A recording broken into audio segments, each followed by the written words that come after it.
권력적인 행정, 비권력적인 행정, 국고행정 이런 이야기를 했지. 권력적인 행정이라는 것은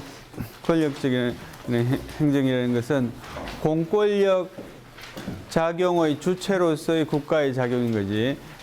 권력 작용을 하는 국가.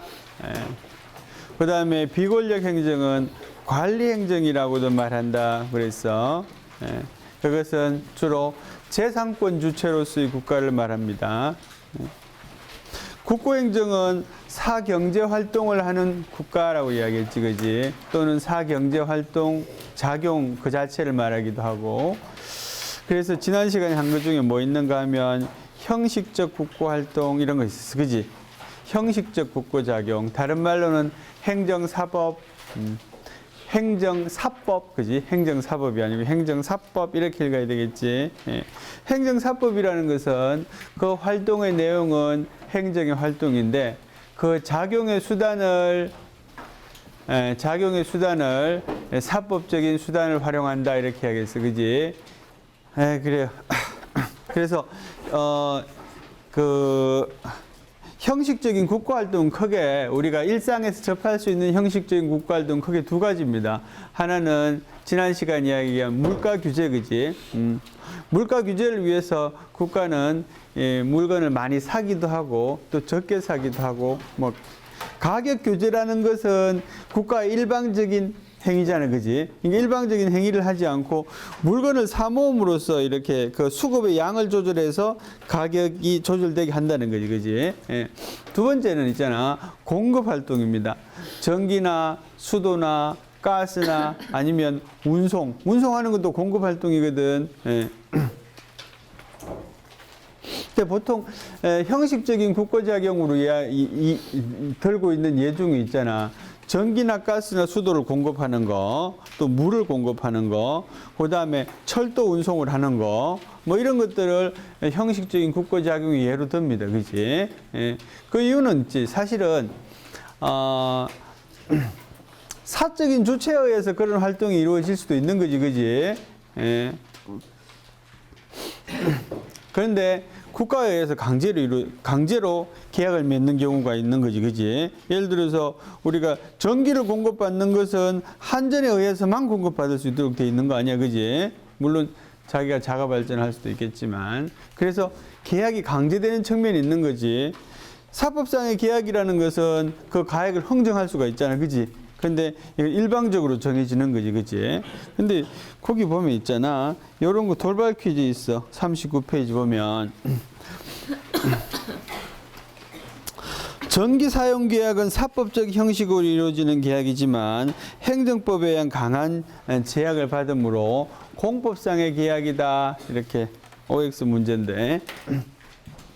공급을 하는 것은 있지. 봐봐. 전기도 있고 수도도 있고 가스도 있고 뭐 석유 뭐 이런 것도 있겠지, 그지?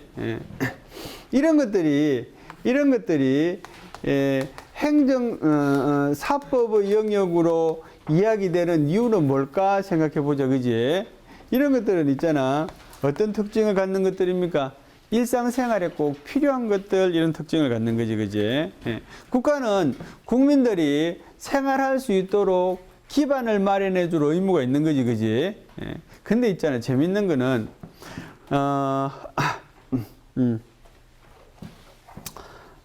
전기, 수도, 가스, 석유,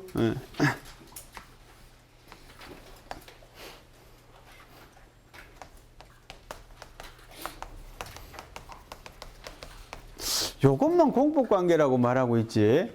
나머지는 사법관계라고 이야기하는 경우가 많아. 그러니까 그 대부분의 학자들이 수도에 관해서는 공법관계라고 손을 많이 들어주고 있지. 나머지는 사법관계라고 이야기한단 말이야, 그지? 이 모두가 다 뭔데?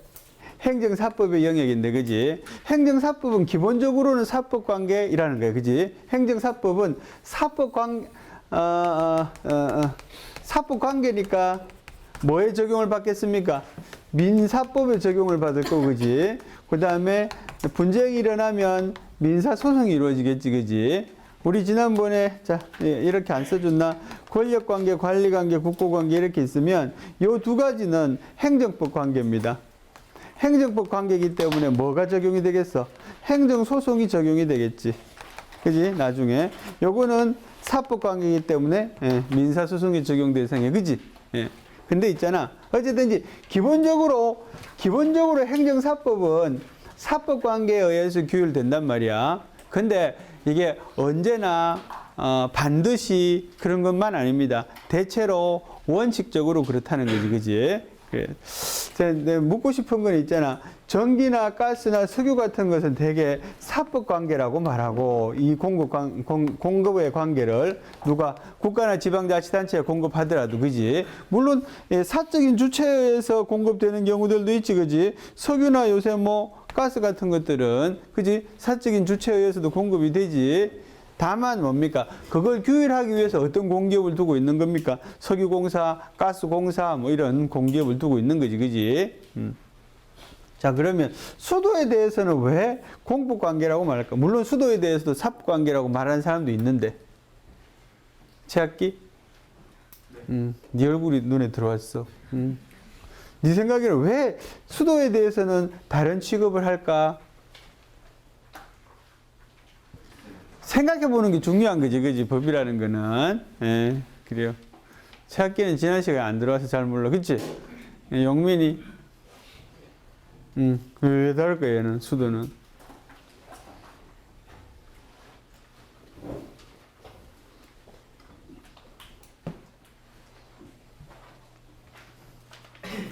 진표. 왜 다르노?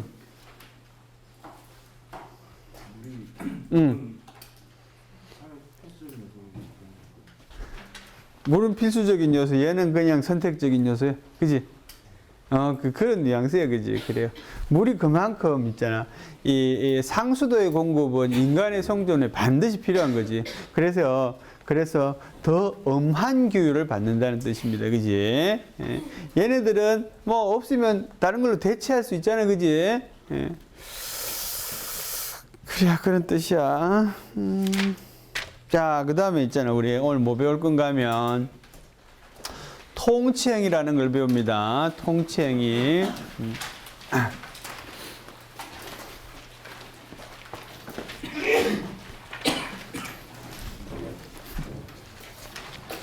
변지웅. 모든 행정활동은 법의 통제 대상이다. OX. 모든 행정활동은 법의 통제 대상이다.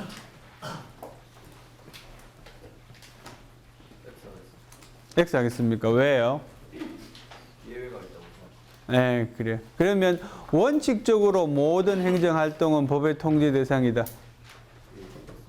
그렇겠지. 그게 행정법이야, 그지? 그렇게 행정을 통제하는 법이 행정법이잖아, 그지? 그래요. 그래서 통치행위는 있잖아. 그 예외를 배우는 겁니다. 원칙적으로 모든 행정활동은 법의 통제 대상입니다.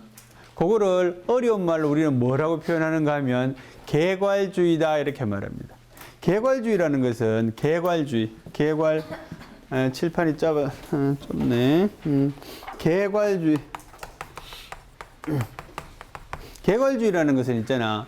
행정소송의 대상을 정하는데 행정소송의 대상이 개괄적으로 행정의 작용은 개괄적으로 행정소송의 대상이 된다. 이게 개괄주의야. 그 말은 쉽게 말하면 모든 행정작용은 행정법의 행정소송의 적용 대상이다. 행정소송의 적용 대상이라는 말하고 행정법의 적용 대상이라는 말하고 사실은 같다고 보시면 됩니다. 법의 통제를 받는다는 것은 소송에 의해서 그지 분쟁이 다투어진다 이런 의미가 되는 것이니까. 그래.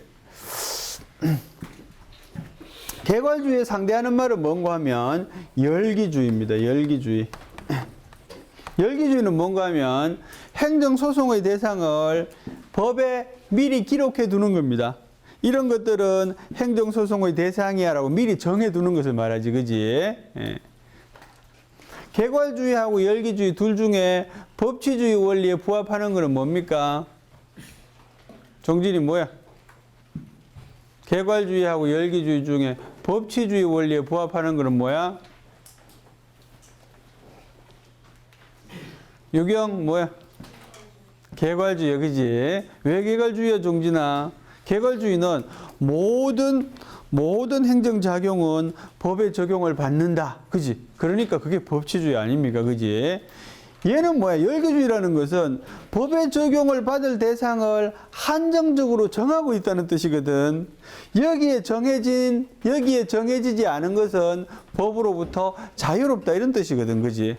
법으로부터 자유로우면 그건 법치주의 적용이 아니잖아. 그지? 그래요. 통치행위는 있잖아. 통치행위는 법치주의 기반 하에서 법치주의의 적용을 받지 않는 행위로서 배우는 겁니다. 그래서 법치주의의 예외로서 배우는 거예요. 그지? 이런 표현은 맞나? 통치행위는 개괄주의의 기반 위에 있다. 이런 말은 맞나? 틀리나? 통치행위는 개괄주의의 기반 위에 있다. 하경이 맞아요? 틀려요? 많습니다. 그지? 예. 통치행위는 있잖아. 여러분 잘못 생각하면 통치행위는 열기주의에 부합할 것처럼 느껴지기도 하지. 왜냐하면 통치행위는 법의 적용을 안 받는 영역이니까. 그런데 그게 아니라 원칙적으로 다 적용받는데 그 예외로서 통치행위가 있다. 이런 뜻이니까 통치행위는 개괄주의 기반하에 있습니다. 그지? 예.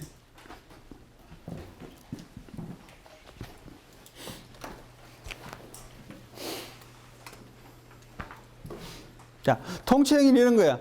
국가의 행위 중에서 있잖아요. 국가의 작용 중에서 고도의 정치적인 성격 때문에 법의 통제로부터 법의 통제가 법의 간섭이 제한되는 것. 고도의 정치적인 행위이기 때문에 사법심사가 제한되는 것. 그지? 그래서 통치행위는 두 가지의 개념 요소로 나눠. 첫째, 고도의 정치성. 그지? 둘째는 사법심사의 제한. 그지? 예. 사법심사가 제한된다는 것은 사실은 사법심사가 면제된다는 것을 뜻하기도 합니다. 여기서는. 예.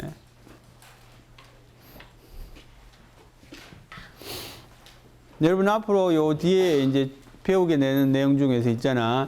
행정법에서 법으로부터 자유로운 행위 크게 세 가지가 있습니다. 법으로부터 자유롭다는 게 무슨 뜻일까? 사법심사가 면제된다 이런 말이야. 그지? 사법심사가 제한되는 영역 대표적으로 나오는 게 통치행위. 그지? 그 다음에는 특별권력관계. 그 다음에는 자유재량행위. 그지? 이게 근대행정법. 지금은 사실은 그대로 적용되지 않아. 그런데 전통적인 근대행정법의 3대 법으로부터 자유로운 영역이라 이야기됩니다.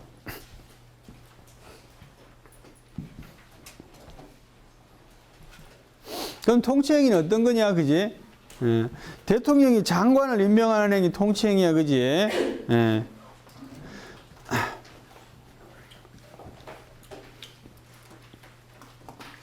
외국의 군대를 파견하는 행위 통치행위입니다, 그지? 예.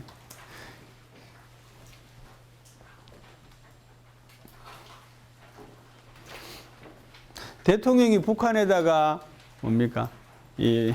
송금했어. 대북 송금이라는 거 있잖아. 그지? 그것도 통치행위라고 봤어. 예, 우리 판례는. 예.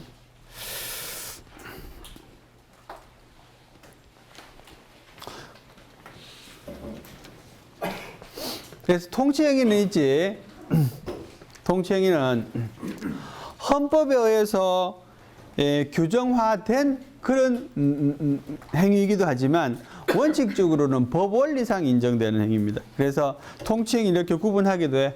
법에 규정이 된 통치행위의 내용, 법에 규정이 되지 않은, 여기서 법이라는 건 사실은 헌법밖에 없는 거지. 규정이 되지 아니한 통치행위의 내용. 그렇지. 그래서 어디쯤에 보면 있나 하면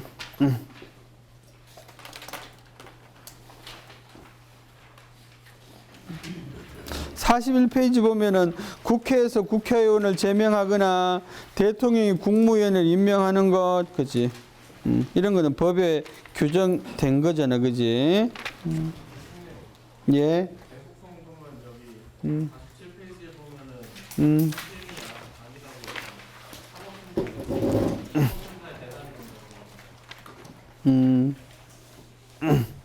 그래, 설명해 줄게. 미안해.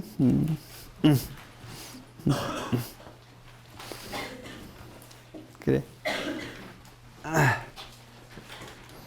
자, 그거는 그 뒤에서 하고. 자, 그래서 통치행위는 있잖아. 통치행위가 맨 먼저 나오는 것은 행정법의 통제의 역사하고 관련이 있기 때문에 그런 거지. 그 맨 앞에 보면 외국 사례 영역과 관련해서 프랑스에서는 통치행위의 개념이 가장 먼저 발달한 나라이다. 그치? 판례를 통해서 통치행위의 개념이 성립되었다. 이렇게 돼 있지. 판례. 이 통치행위에 대한 개념이 성립하고 이 행정법의 이 발전의 과정하고 좀 비슷한 측면이 있어요. 그래서 뒤에 배우지만은 프랑스는 행정법이 가장 먼저 발달한 나라입니다. 그지? 예. 그래서 프랑스 행정법은 또 이 판례를 통해서 발전하게 된다는 거. 독일은 2차 대전 전에는 열기주의를 택함으로써 통치행위 관념이 성립할 여지가 없었으며 주로 이론적인 입장에서, 그지? 이게 프랑스와의 차이지, 그지? 이론적 입장에서. 프랑스는 판례, 독일은 이론적인 입장. 영미에서는 대권 사상에 의해서 통치행위가 인정이 된다, 그지? 예. 왕이 하는 행위에 대한 절대권의 부여 뭐 이런 거지, 그지? 그래서 영미의 그런 것들을 나타낸 대표적인 말이 이런 거야, 그지? 왕은 이렇게 왕은 악을 행하지 않는다, 그지? 악을 만들 수 없단 말이야, 그지? 왕이 하는 행위는 언제나 옳다 이런 거지, 그지? 예.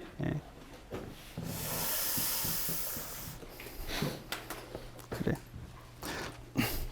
우리나라에서 통치행위가 인정된 판례를 보면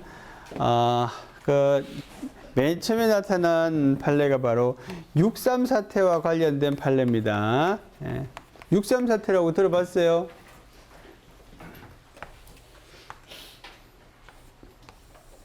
안 들어봤지, 그지? 예.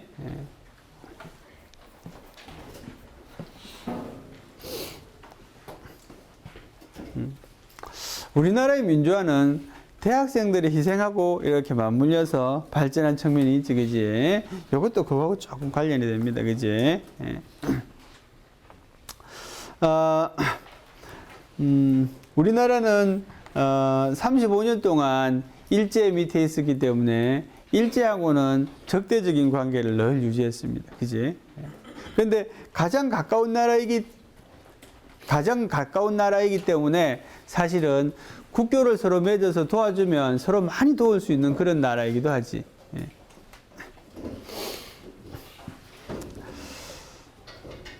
박정희 대통령이 되고 말이야. 예. 경제를 살리려고 하는데 뭐가 필요해? 돈이 필요하다, 그지? 근데 돈이라는 것은 은행에서 찍어낸다고 되는 게 아니잖아, 그지? 그래서 해외에서 돈을 빌려와, 그지? 해외에서 돈을 빌려오는 걸 뭐라 그럽니까? 차관이라 그러지, 그지? 그래요. 차관이라고 그래. 그래서 미국에 돈 빌리러 가는데 미국의 당시에 존슨 대통령이 돈 안 빌려줍니다, 그지? 안 빌려준 이유는 뭘까?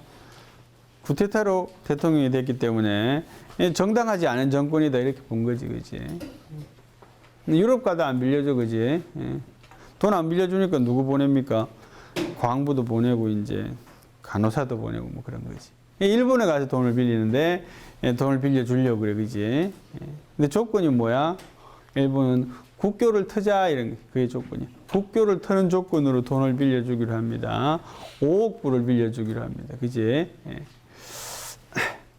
돈을 빌리는 건 좋은데 국교를 텄단 말이지, 그지? 그래서 대학생들이 이제 데모를 하는 겁니다. 그게 6.3 사태, 6월 3일에 했나 보지, 그지? 대학생들이 데모를 하니까 이제 계엄 선포를 한다, 그지? 그래서 그 계엄이 위법이다라고 말하니까 그 계엄을 선포하는 행위는 통치행위다 이렇게 법원이 판결했다. 뭐 그런 이야기야, 그지? 대강 이야기를 빌면. 그래. 자, 그게 이제 한국에 있어서의 대표적인 통치행위에 대한 판례인 거고요. 그 밑에 보면 이런 거 있어, 그지? 최근에 있었던 통치행위의 통치행위의 개념을 좀 새롭게 바꾼 중요한 헌법재판소 결정이 있는데 그것이 바로 금융실명제에 대한 헌법재판소 결정입니다. 금융실명제라는 것은 뭐 어떤 겁니까? 금융재산을 실명으로 유지하도록 하는 그런 제도지, 그지? 금융재산을 실명으로 유지하도록 하는 이유는 뭐야? 이거는 재산을 숨기거나 도피시키는 것을 방지하기 위한 거겠지, 그지? 그래서 허명계좌나 그 당시에 뭐 차명계좌나 가명계좌나 이런 것들이 많았는데 그런 것들을 못하도록 금지한 거다, 그지? 그래요. 금융실명제를 실시하는 것은 반드시 법률에 의해서 하도록 하고 있어요. 왜 그런가 하면 있잖아. 이 재산이라는 것은 개인의 권리 중에 가장 중요한 권리 중에 하나지. 그래서 재산에 관한 어떤 권리의 제한이나 통제는 법률에 의해서 하도록 하고 있습니다. 그거는 좀 이따가 또 배우지만 법치주의의 원리로서 우리가 있잖아. 법률의 법규 창조력이라는 거예요. 좀 있으면 요 다음 시간에 우리가 법치주의 원리를 배우는데 법치주의 원리 중에 제일 원리가 뭔가 하면 국민의 권리나 의무에 대한 발생, 변경의 소멸은 반드시 법률로만 해라 이런 원리가 있다는 거지, 그지? 그런 원리에 따라서 있잖아. 금융실명제라는 이런 제도의 실시도 법률에 의해서 하는 것이 원칙인 거지, 그지? 그런데 금융실명제도 있잖아요. 법률에 의해서 하지 않고 긴급 재정경제명령에 의해서 하게 됩니다. 나중에 배우겠지만 요 명령이라는 것은 있잖아. 행정이 하는 입법의 대표적인 유형입니다. 의회가 하는 입법을 우리는 뭐라고 불러? 의회가 하는 입법을 법률이라고 부르는 거지, 그지? 행정이 하는 입법은 명령이라고 부릅니다. 그래서 긴급재정경제명령은 적어도 의회가 만들지는 않았구나 알 수 있는 거지, 그지? 이 누가 만드는 건가 하면 대통령이 만드는 겁니다, 그지? 그래서 대통령이 긴급재정경제명령을 발동합니다, 그지? 근데 요거는 어떨 때 발동하는 건가 하면 법률을 제정하기에는 시간적인 여유가 없을 때, 또 상황적인 여유가 없을 때, 그지? 그럴 때는 긴급재정경제명령을 통해서 또는 여기 재정경제에 관한 사항이 아니고 일반적인 사항일 때는 긴급명령을 통해서 이걸 만들게 되는 거지, 그지? 요거는 뭡니까? 영역이 다른 거야. 재정경제, 긴급명령, 그지? 긴급재정경제명령이 있고 긴급명령이 있다, 그죠? 그래서 긴급재정경제명령에 의해서 금융실명제를 실시하게 되는 겁니다. 누구 때 했어요? 김영삼 대통령 때 했어요, 그죠? 근데 법률에 의하지 않고 긴급재정경제명령에 의해서 한 이유는 뭘까? 법률에 의해서 금융실명제를 실시하게 될 때는 예측하지 못하는 그런 혼란이 있을 수 있기 때문에 그런 거지, 그지? 법률이라는 것은 만드는데 시간이 오래 걸리잖아. 또 금융실명제라는 것은 있잖아. 너무 오랫동안 준비하면 많은 편법에 의해서 금융재산을 숨길 수 있는 거지, 그지? 그래서 어느 날 갑자기 긴급한 방법으로 처리할 수밖에 없다는 거지, 그지? 야하고 야는 효과가 같아, 그지? 그래서 긴급재정경제명령에 의해서 금융실명제를 실시한 다음에 시간을 두고 금융실명에 관한 법률을 다시 제정하게 됩니다. 그래서 빨리 시행하기 위해서 이런 수단을 활용하는 거지, 그지? 그래서 김영삼 대통령이 금융실명제라는 걸 실시하면서 있잖아. 일정한 기간 동안 그 채권의 행사를 동결시켰어요. 그러니까 이 채권이라는 게 뭔지 알지? 돈을 빌려줘서 되받을 수 있는 권리를 채권이라 그러잖아. 채권을 행사할 수 있는 권리를 일시적으로 이렇게 일정 기간 동안 동결시켜서 저 제도의 수행을 위해서, 그지? 그래서 이 채무가 채권이 있는 사람이 말이야. 왜 내 재산에 국가가 그렇게 개입해서 내 재산권에 대한 간섭을 하느냐 말이지, 그지? 그래서 이 제도에 대해서 이제 위헌 시비를 건 거지, 그지?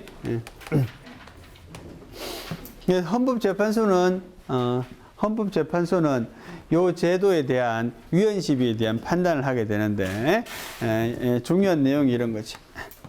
자, 금융실명제의 금융실명제를 실시하는 것은 이거는 뭐다? 통치행위다.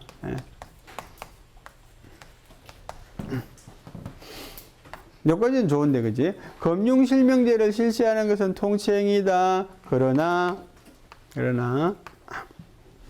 이것이 국민의 기본권을 직접 침해하는 경우에는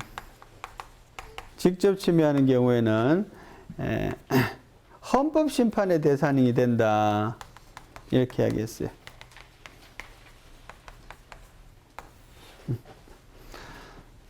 그전까지는 통치행위라는 개념은 모든 사법심사로부터 면제되는 것을 통치행위의 개념으로 이해했었어요. 그런데 이 금융실명제에 관한 헌법재판소 결정에서는 금융실명제를 실시하는 것은 통치행위다, 그지? 통치행위다.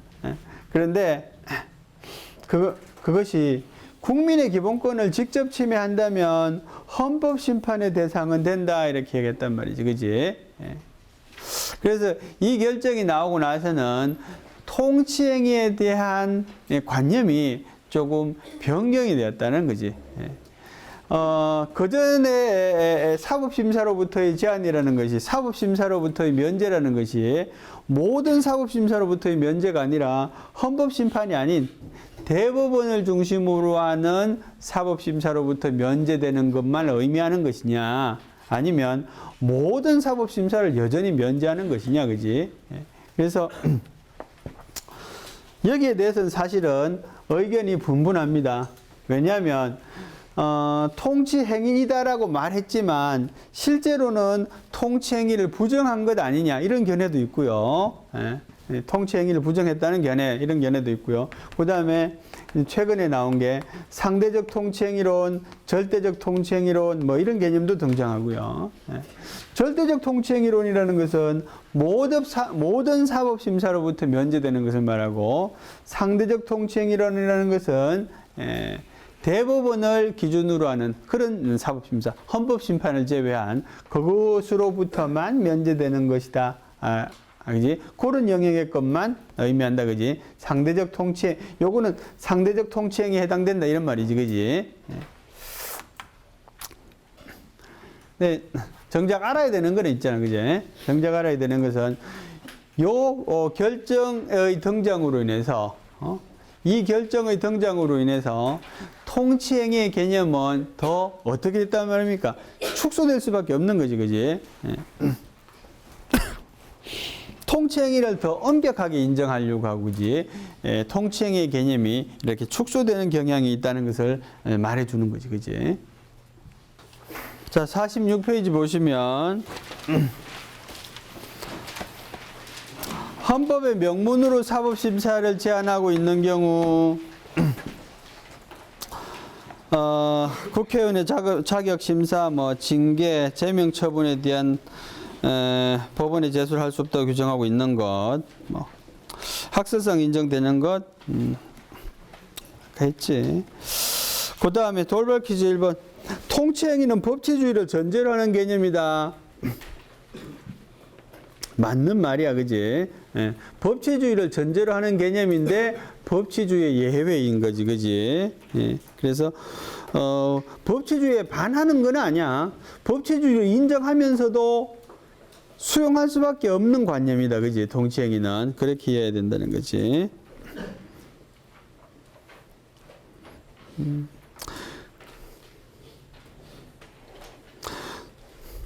돌발 퀴즈 2번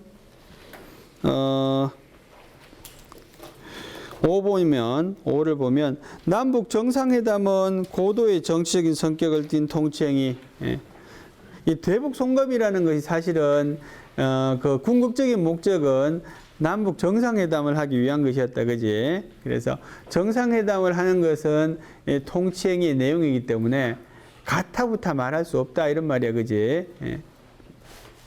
통치행위는 사법심사가 면제되는, 제한되는 것이기 때문에 그 행위는 사실은 위법한지 위법하지 않은지 심사해보지 않았단 말이야, 그죠? 심사할 수 없는 행위다 이런 뜻이야. 그런데 그 수단으로서 이 돈을 주는 행위는 통치행위 아니다라고 본 거지, 그지? 예. 송금행위 자체는 통치행위라고 하기 어렵다, 그지? 그래서 사법심사의 대상이 된다 이렇게 돼 있네.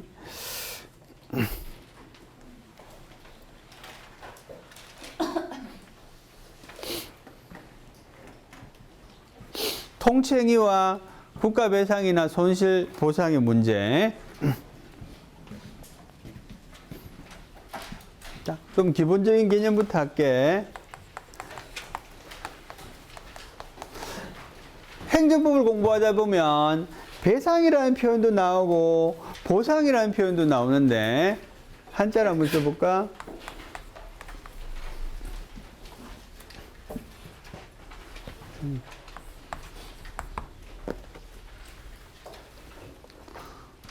틀릴 것 같아. 못 쓰겠어. 왜 이게 생각이 잘 안 나지? 예. 안 쓸래. 자, 잘 안 쓰니까 못 쓰겠어. 솔직히 말해서. 배상이라는 표현이 있고 보상이라는 표현이 있는데, 아이, 기분 나쁘네. 요렇게 씁니다. 예, 배상. 보상은 요렇게 씁니다.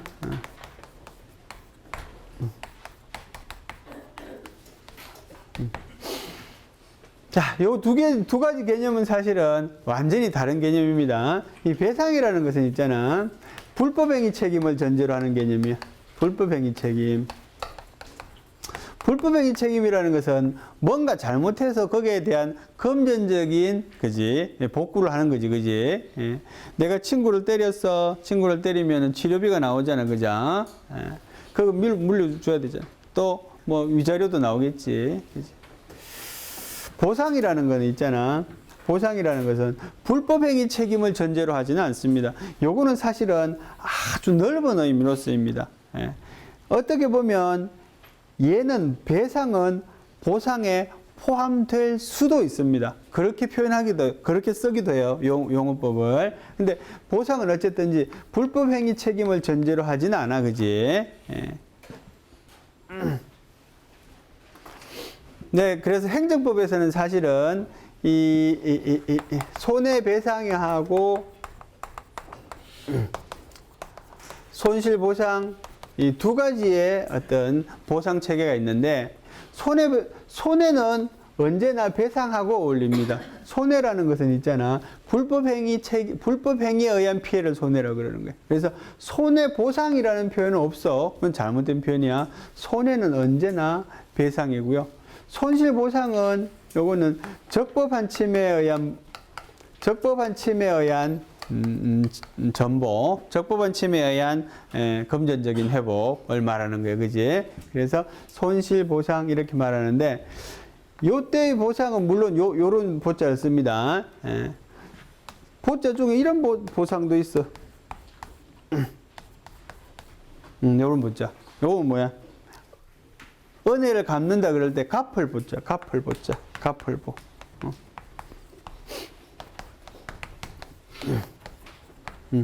요 보상은 국가유공자들 보상할 땐 이런 보상을 하는 거지, 그지? 예.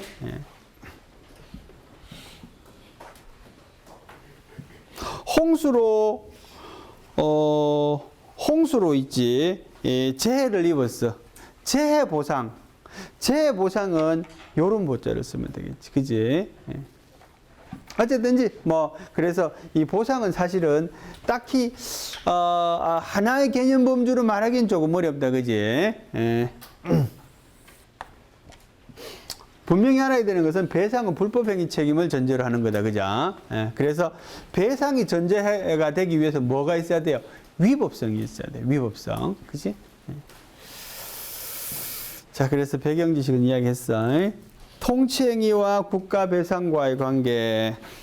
국가배상은 국가의 위법한 행위로 인한 손해배상을 말합니다. 그지? 예.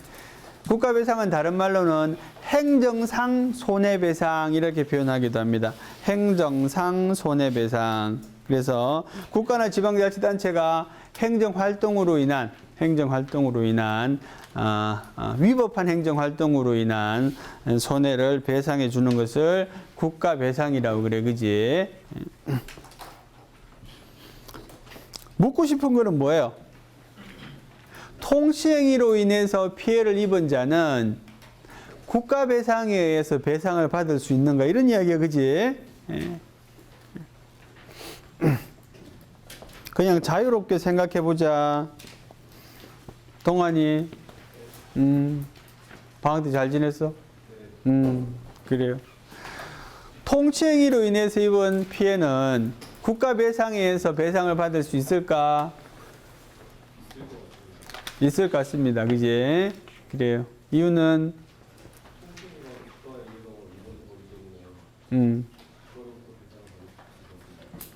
오케이. 알겠습니다. 조재민. 예. 조재민 앞에 있구나. 어떻게 생각합니까? 있을 것 같습니다. 있을 것 같습니까? 이유는 말한 것처럼 그 통치 행위로 인한 위법성과 국가 배상 행위의 위법성이 다르기 때문에 네, 가고 싶습니다. 다르면 받을 수 없는 거 아니니?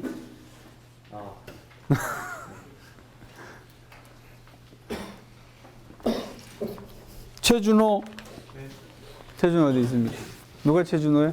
아, 최준호야? 최준호가 많구나. 졸업한 최준호도 있는데. 최준호 어떻게 생각해요? 받을 수 있을 것 같습니다. 받을 수 있을 것 같습니까? 그래요. 이유는 똑같습니까?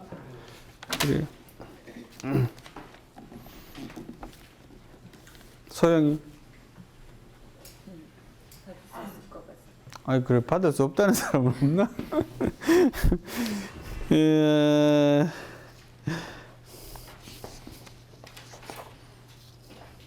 이름이 너무 익숙치 않아서.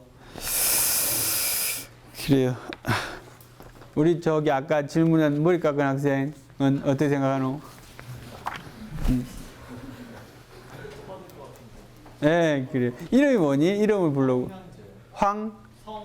성현재. 그래요. 성현재. 예. 현재는 어떻게 생각해? 예. 아까 한국의 그 통치 행위를 보면 여기서도 면책성을 주는 게 그 차후의 책임의 문제로 면책을 주는 것 같기 때문에 이게 만약에 저 문제를 해결해야 뭔가 금전적 보상을 해야 된다는 뒤에 나오는 손실 보상이 나오면 아, 손실 보상의 문제로 다루는 게 좋겠다? 네. 아, 그래요. 답이라는 건 논리성만 있으면 되는 거지, 그지? 누구 말도 틀리지는 않은 거지. 예. 다만, 개념을 정확하게 이해하고 적용하느냐, 그지? 예. 자, 기본적으로 통치행위라는 것은 있잖아. 통치행위라는 것은 위법성을 판단할 수 없다, 이런 뜻이야, 그지? 위법하다고 말할 수 없다, 그지? 또 국가배상이라는 거는 기본적으로 위법해야지 성립하는 거야, 그지? 예. 그래서 통치행위가 있으면 이렇게 생각해야 되겠지. 통치행위라고 인정하면 단순히는 국가 배상의 대상은 안 될 것 같습니다. 라고 일단은 이렇게 말하는 게 맞겠지. 왜냐하면은 사법심사의 대상이 안 되는 거니까 이거는 국가 배상의 대상은 안 될 거야. 그지? 예. 그리고, 뭡니까? 그러면 어떻게 하나? 국가 배상의 대상은 안 되고, 피해는 발생해 있고, 그지? 그렇다면, 손실 보상으로 넘길 수밖에 없겠다, 그지? 뭐 이렇게 생각할 수 있겠지. 또 하나 생각할 수 있는 점은 있잖아. 통치행위라는 거는, 위법성에 대한 판단을 하지 않은 거지, 그지? 이것이 적법한 것이 아니라, 그지? 아직 하지 않은 것이란 말이야. 그런데, 국가배상이라는 것은 아까 말한 것처럼 위법해야지 성립하는 거란 말이지, 그지? 그래서 피해가 발생했을 때는 이 행위가 위법한지 위법하지 않은지를 다시 판단해 볼 수 있지 않을까. 국가배상을 위해서 그런 말이지, 그지? 그래서 통치행위라고 말할 때 사법심사에서의 위법의 개념하고 또 국가배상에서의 위법의 개념이 조금 다를 수가 있다는 거지, 그지?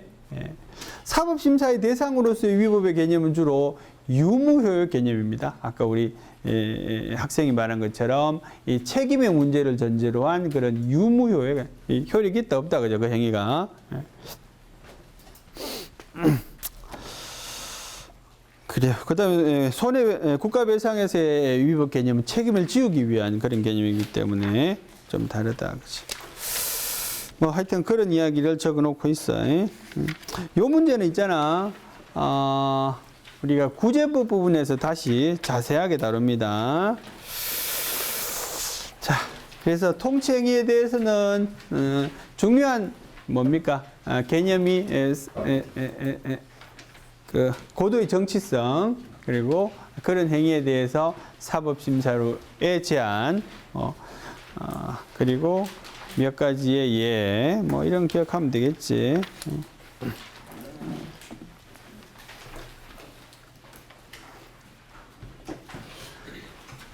시험과 관련해서 말하면 통치행위는 대단히 고전적인 주제입니다.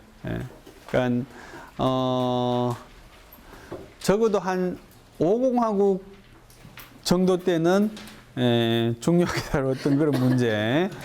지금 별로 안 중요한. 왜냐 안 중요하니까 시험에도 잘 안 나오겠지. 그래.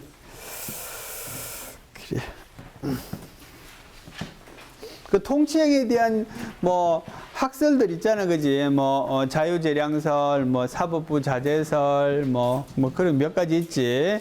그런 거 별로 의미 없어.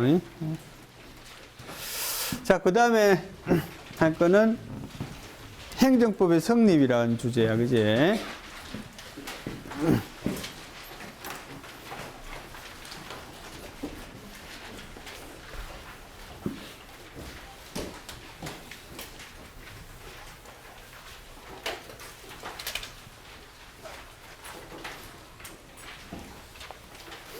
여러분 법계라는 말 들어봤어요? 법계 한자로 쓰면 이랬으나 법의 개통이야, 그지? 영어로는 리갈 시스템 뭐 이렇게 쓰는데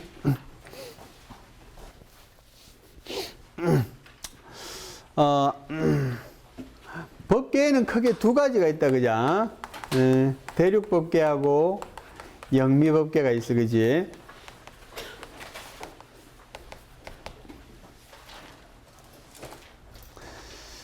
사실 우리가 배우는 법학은 있잖아. 어느 나라, 어디서 발달한 법학을 배우는 겁니까? 유럽에서 성립된 법학 이론을 배우는 거야, 그지? 법계가 대륙법계하고 영미법계밖에 없다고 이렇게 말하는 것도 대단히 웃기는 이야기인 거지, 그지? 우리나라는 우리나라 고유한 어떤 그런 법 체계가 있었잖아, 그지? 경국대전 뭐 이런 거 있듯이. 그래요. 중국에는 없었겠어? 중국에는 대명률이라는 게 유명한 법전이 있잖아, 그지? 그런 것처럼. 그래서 모든 종류의 역사는 기본적으로 서양을 중심으로 배운다는 점. 그래서 이것도 뭡니까? 또 서양적인 시각에서, 그지? 그래서 이제, 엄밀하게 말하기에는 이제 네 가지가 있다라고 합니다. 그지? 여기 좀 독특한, 이슬람 법계, 그 다음에 사회주의 법계, 이렇게 넣어서 네 가지를 말하기도 하지만, 대부분은 뭐 요 두 가지만 말합니다. 그지? 이 이슬람 법계를, 하나의 법 체계로 인정하는 게 이 독특하기 때문에 그런 거지, 그죠?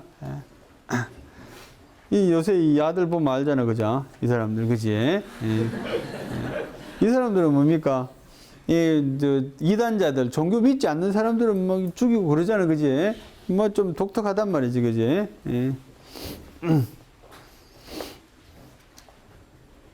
이 두 가지만을 이야기하는 이유는 뭔가 하면, 이 두 가지는 뭐 중심으로 이루어지는가 하면, 법이 제일 정점에 있어요. 그런데 이슬람 법계는 뭐가 제일 정점에 있어요? 코란이 제일 정점에 있어. 요거는 사회주의 법계는 뭐가 제일 정점에 있어? 당이 정점이에요. 당, 공산당이. 그래서 뭐 이거는 요새는 교과서에 잘 안 나오고 요 두 가지만 나옵니다. 그렇지?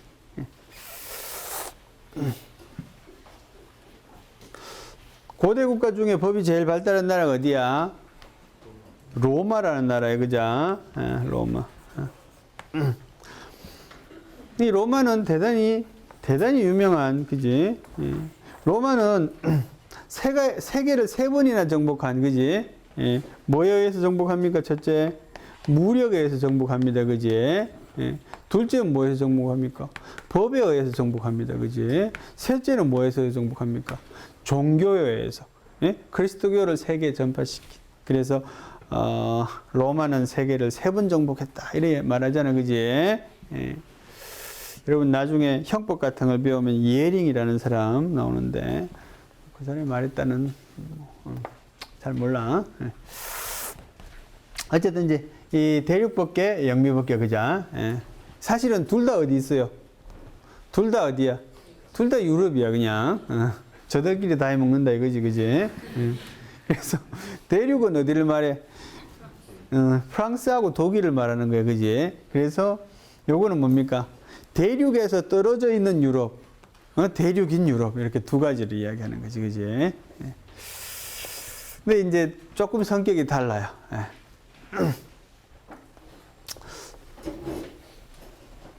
특징을 이야기하면 있잖아. 대륙법계는 행정법과 관련해서, 그지? 공사법을 구분하는 그런 특징이 있지. 근데 사법 중심이야, 그지?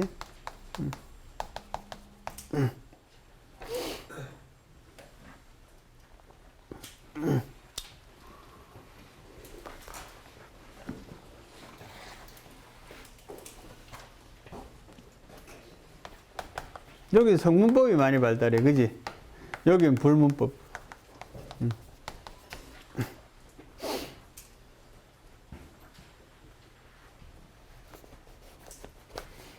요거하고 관련이 있어요. 성문법하고 공법하고 관련이 있어요. 사법은 불문법이어도 관계없거든. 대륙법계에 가장 영향을 많이 준 게 로마법이야. 물론 이 게르만법이라는 것도 있잖아. 영향을 주기도 합니다, 그지? 근데 오히려 이쪽이 영향을 많이 주는 거지. 근데 뭐 일률적으로 말할 수는 좀 없어. 이 게르만법은 이 로마는 뭐 하는 도시고, 이 도시국가야, 그죠? 그래서 로마는 어떤 산업이 발달합니까? 이 상공업 이런 게 발달한다, 그죠? 장사를 한단 말이지. 장사를 하니까 뭘 남기겠노? 기록을 남긴다, 그죠? 그렇기 때문에 성문법이 발달합니다. 다툼을 해결하기 위해서, 그지?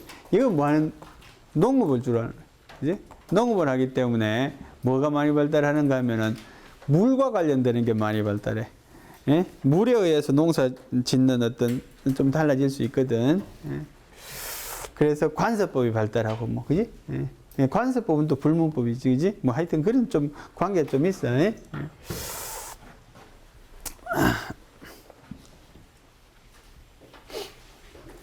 그래, 뭐 하여튼 이런 특징을 갖고 있다, 그죠? 왜 그런지는 또 좀 있으면 배워. 자, 그래서 이 대륙법가 공사법을 구분하니까 공법 체계가 성립할 수 있었다, 그지? 예, 영미법계는 사법이 전체를 다 지배한다는 뜻이야. 공법이 없다 이런 뜻이야, 그지? 예, 대륙법계 프랑스, 독일. 프랑스는 행정법의 모국이라고 불립니다. 행정법의 모국. 모국이라는 게 뭐야? 행정법이 만들어진 나라다 이런 뜻이지, 그지? 그 다음에 독일은 그것을 완성한 나라입니다, 그지? 그래서 조금 더 여기 쓸게. 자세히 쓰기 위해서 프랑스는 행정법이 모국인데 프랑스 행정법의 특징은 첫째는 있잖아. 판례를 중심으로 해서 발달합니다. 판례.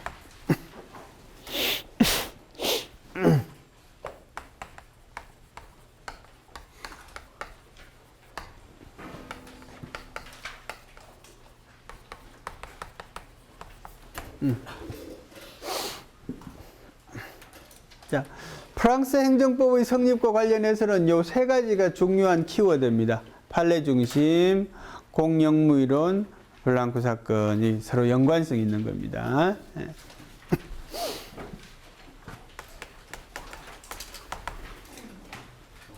통치행위에서도 나타났잖아, 그죠? 판례.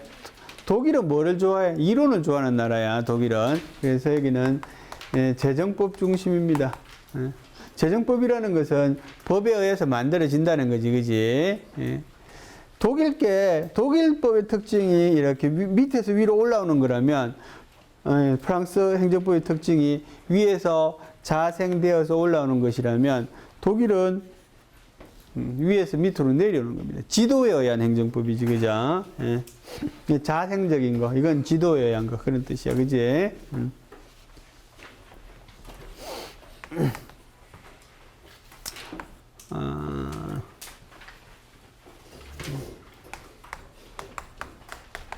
국고이론이라는 거.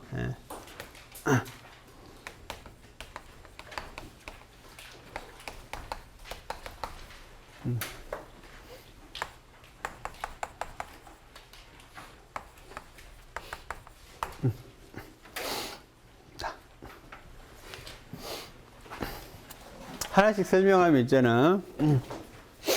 공영무이론은 블랑코 사건에 의해서 공영무이론이 이렇게 성립하게 되는데, 블랑코 사건을 설명을 하면 공영무이론을 설명할 수 있어요.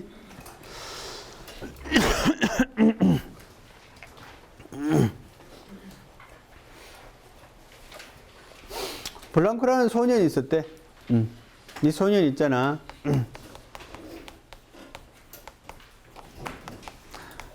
담배를 싣고 가는 화차의 치입니다. 화차는 화물차를 말해, 그지?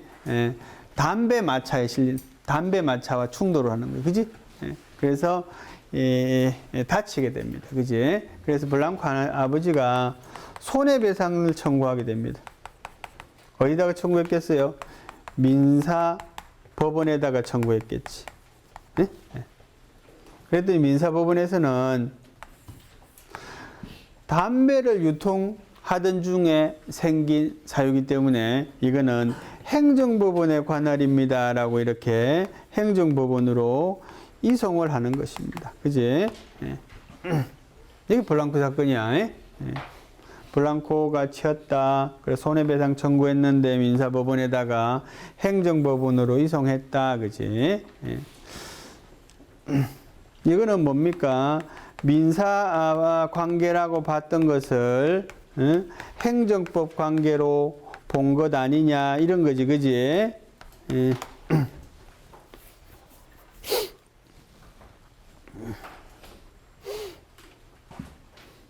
담배를 싣고 가는 차가 왜 행정법원에 담배를 싣고 가는 차에 의한 행위가 왜 행정사건이 되는 겁니까? 담배는 요거는 뭐라고 보는 거야, 이때?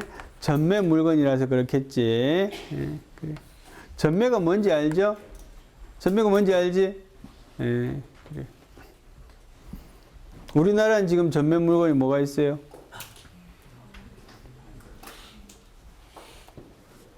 뭐 있노? 우리나라의 전매 물건 지금. 담배 인삼. 그래요. 한 30년 전에. 그래요.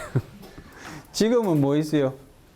지금은 없어요. 전매 물건이 우리나라에는. 그지? 예.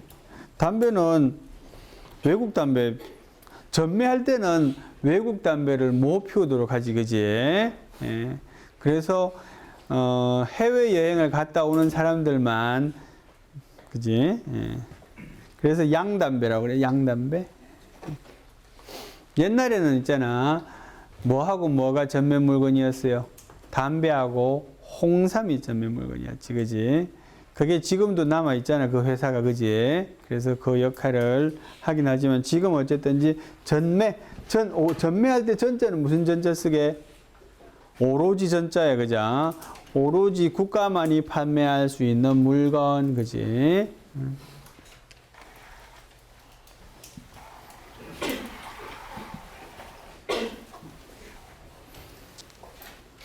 주로 어떤 물건을 전매를 합니까?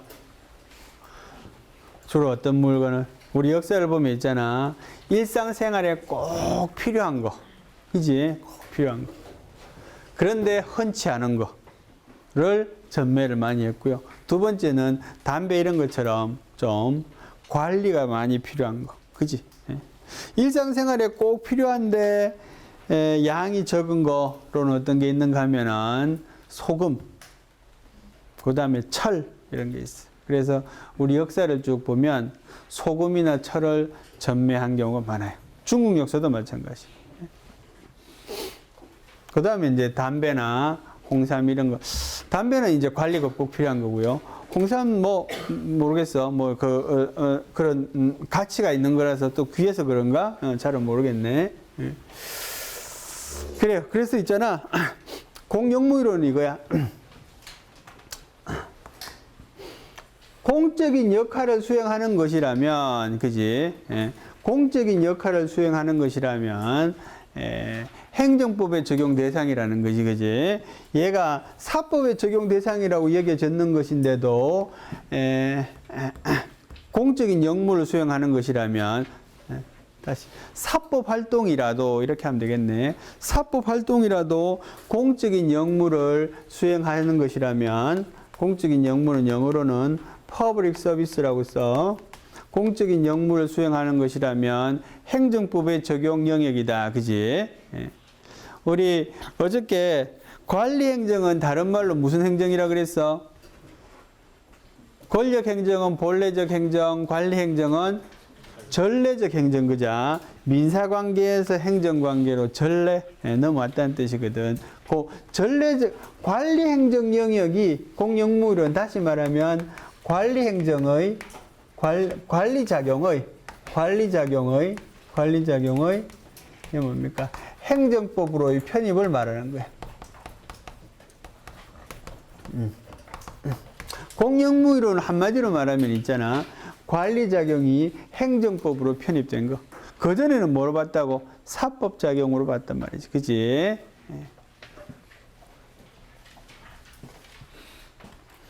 그 다음에 있잖아. 이 같이 연결되는 겁니다. 프랑스 행정법은 관리작용을 널리 행정법으로 인정해요. 관리작용을, 널리 행정법 영역으로 편입시켜요. 이 무슨 말인가 하면 있지. 관리작용 영역의 대표적인 게 뭔가 하면 행정계약이야. 행정계약이 가장 먼저 발달하고 제일 넓게 발달한 나라가 바로 프랑스입니다. 독일은 공권력 중심이기 때문에, 권력 작용 중심이기 때문에 계약을 행정에 편입시키는 것에 대단히 소극적입니다. 얘네들은 관리작용은 대단히 좁게 인정하는 경향. 근데 이 프랑스는 관리작용을 넓게 행정법의 범위로 본다는 거지, 그지? 여러분 나중에 배우지만 행정계약편에서 배우지만 있잖아. 독일 옆에 어떤 나라가 있노? 독일하고 사촌지간인 나라. 독일 바로 옆에 있는 나라. 오스트리아, 그죠? 법학에서는 있잖아. 독일하고 오스트리아는 같이 잘 다녀요. 특히 공법 분야에서는 더더욱 여러분 헌법재판이라는 거 아까 나왔잖아요. 헌법재판 그죠? 헌법재판이 제일 먼저 나온 나라가 어딘지 알아요? 오스트리아입니다. 오스트리아. 네. 헌법 시간에 켈젠이라는 사람 배운다. 켈젠. 켈젠이 헌법재판의 아버지. 오스트리아 사람이거든. 오스트리아 헌법에 보면은 행정의 작용은 행정행위로서만 한다 이런 표현이 있어요. 다 썼나? 이게 순서대로 쓰면 다 쓸 수 있잖아. 이건 왜 안 썼나?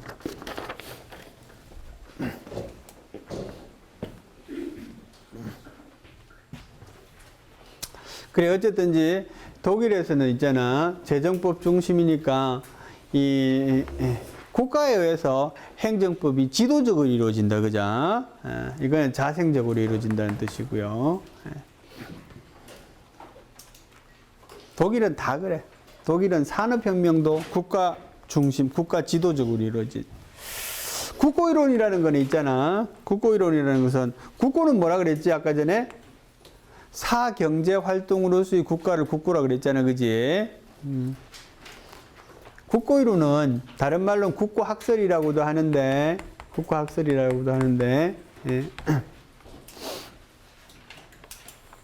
국가의 사경제 활동인 국고가 사법의 통제 대상이 되었다.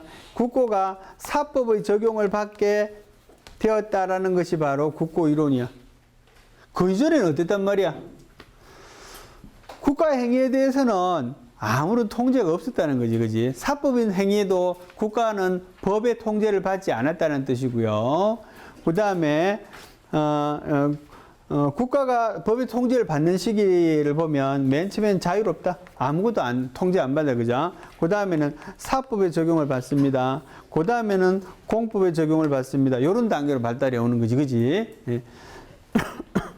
근데 사법의 적용을 받는 것을 국고학설, 국고이론이라고 해.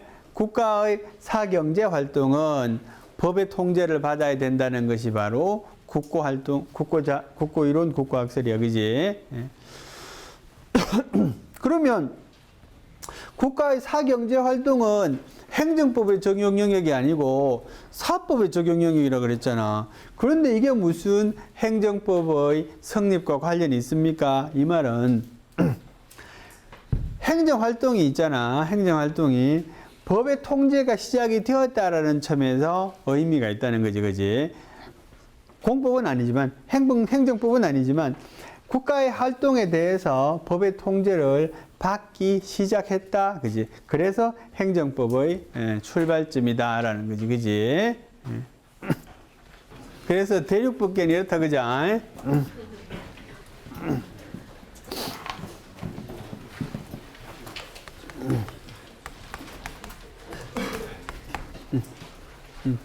영미는 있지. 영미는 몇 가지 이유로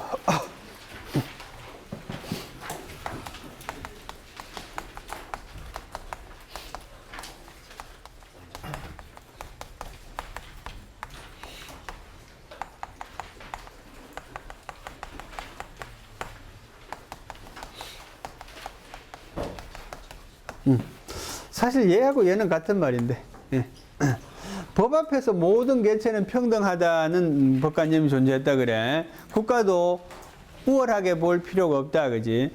행정법의 성립이라는 것은 사실은, 자, 법은 있지. 아까 말한 것처럼 사법이 먼저 발달하고 나중에 공법이 발달하는데, 공법이라는 것은 국가행위를 규율하는 법이야, 그지? 국가행위를 규율하는 법인데, 왜 공법이라는 게 등장했겠어요? 국가를 규율했다는 것 자체만으로 중요한 의미를 갖는 것이 아니라 사법이라는 것은 모든 개체를 동등하게, 그러니까 그 적용 대상을 동등하게 다룹니다. 그런데 공법은 어떤 특징이 있는가 하면 행정의 우월성을 인정하는 그런 특징이 있어요. 행정하고 사인 간의 관계가 성립하는 거지, 그지? 사법이라는 것은 개인들끼리의 관계야, 그죠? 대등해, 그지? 근데 공법의 관계는 행정이 조금 더 높습니다. 우월적인 지위를 인정할 할 수밖에 없어. 나중에 배우지만. 그래요. 그렇게 행정의 우월적인 지위를 인정하니까 기존에 있던 전통적인 사법 체계와는 다른 법을 만들 필요가 있는 거지. 그지? 그래서 공법의 원리가 새롭게 만들어진다는 뜻이야. 그지? 그래. 어쨌든 이제 사법이 중심이 되었고 있잖아. 모든 개체가 법 앞에서는 동등해야 된다는 그런 법적인 관념, 법 사상이 깔려 있었다라는 거지, 그지? 그럼 대권 사상 아까 했잖아, 그죠? 왕은 악을 행하지 않으니까 왕의 행위에 대해서 통제가 잘 안 들어가겠지, 그지? 요런 사상들이 이제 행정법이 발달하지 못한 그런 이유가 되겠지, 그지? 그래요. 자, 그러다가 있잖아. 그러다가,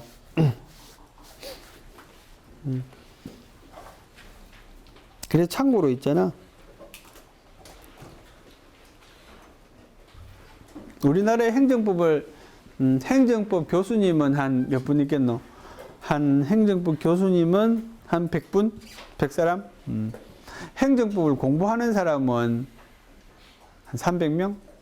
너무 적은, 하여튼 많은데, 그 중에서 영국에서 공부한 사람은 한 명도 없다는 점, 한 명도 없어요. 예전에 땡땡 대학에서 이제,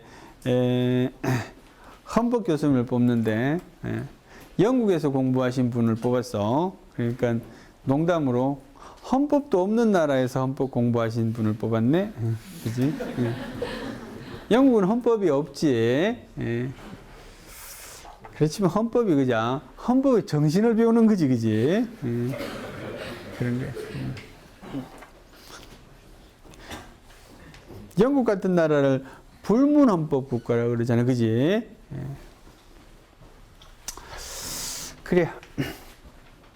그러다가 있잖아. 그러다가 2차 대전 이후에 미국에서는 행정위원회 제도가 나옵니다. 행정위원회. 이게 행정법 발달의 토대가 됩니다.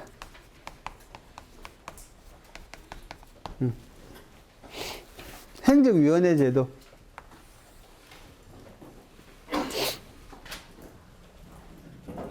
행정위원회는 있지. 행정위원회는 집행작용을 하는 위원회입니다. 집행작용을 하는 위원회.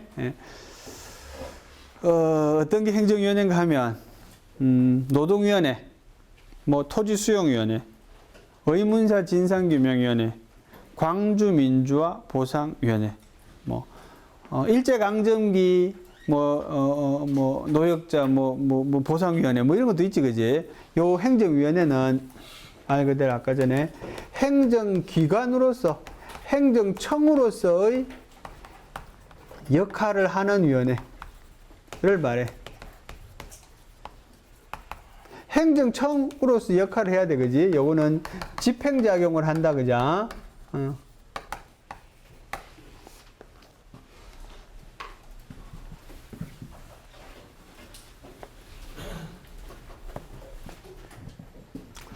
전통적으로 행정청, 집행작용을 하는 중앙행정부서를 우리가 뭐라고 불러요?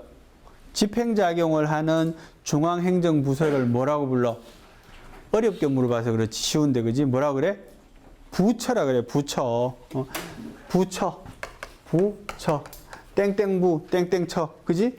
요런 조직이 전통적인 행정청이야. 집행작용을 한다, 그죠? 그런데 때로는 위원회가 그 역할을 하는 경우도 있다, 그지? 위원회라는 조직은 왜 생겼겠어요? 얘는 전형적인 조직이야, 그지? 전형적인 조직으로 해결하기가 적당하지 않은 거. 아니면, 요거는 존재 이유가 짧아. 요 문제만 해결하면 없어져도 되는 거. 그지? 예. 그렇지만, 요 위원회는 있잖아. 집행만 하기에는 조금 그걸로는 부족해. 그래서 어떤 기능도 하는가 하면 준입법 기능, 준사법 기능 또 감당해야 돼. 그래야지 현실적인 문제를 해결할 수가 있으니까. 이유는 뭐라고?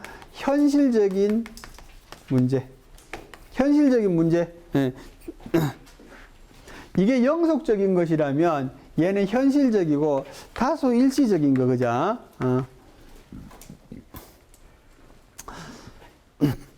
영미의 법 체계가 행정법이 발달하지 않았기 때문에 부처 조직이 단단하지 않았다는 말이지. 전형적인 조직이 단단하지 않고 요런 임시적인 조직들이 많이 생겼단 말이야, 그지? 그런데 요런 조직들을 규율하기 위해서는 법이 필요했다? 그래서 행정법이 발달했다. 이런 식으로 설명하는 거야. 행정위원회 제도를 규율하기 위해서 행정법이 발달하게 된다는 거지, 그지? 자, 참고로 위원회는 있잖아. 뭐 이건 지엽적인 거라서 몰라도 되지만 나온 거니까 그냥 하는 거지, 그지? 위원회는 크게 세 가지 성격의 위원회가 있어요. 첫째는 합의제 행정청인 거, 합의제 행정청. 요걸 말하는 거야, 그죠? 여기 말하는 거.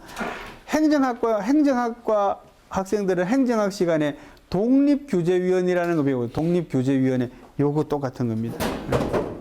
그래. 행정법에서는 합의제 행정처기위원회, 요걸 행정위원회라고 말합니다.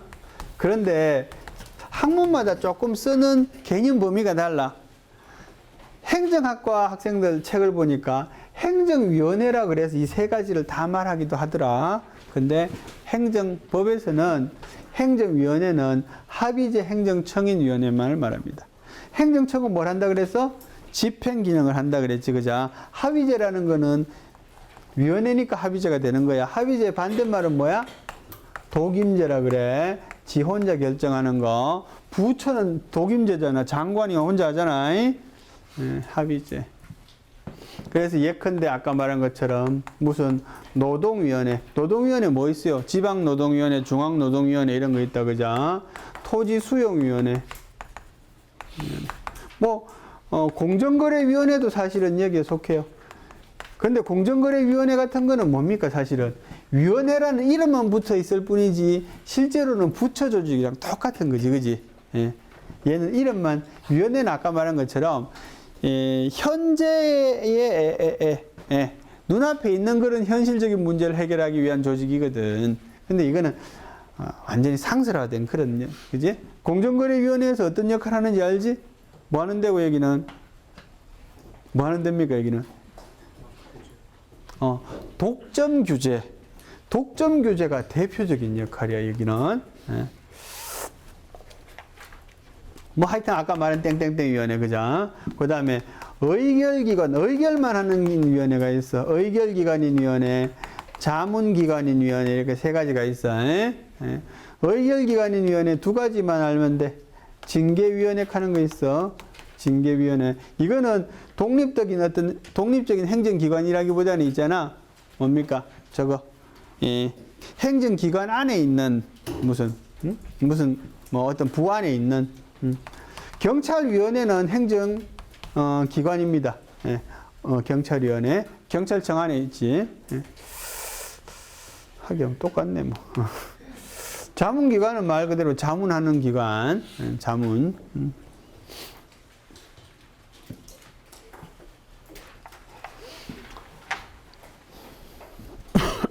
그래서 영미에서는 위원회 조직에서 발달했다, 그죠?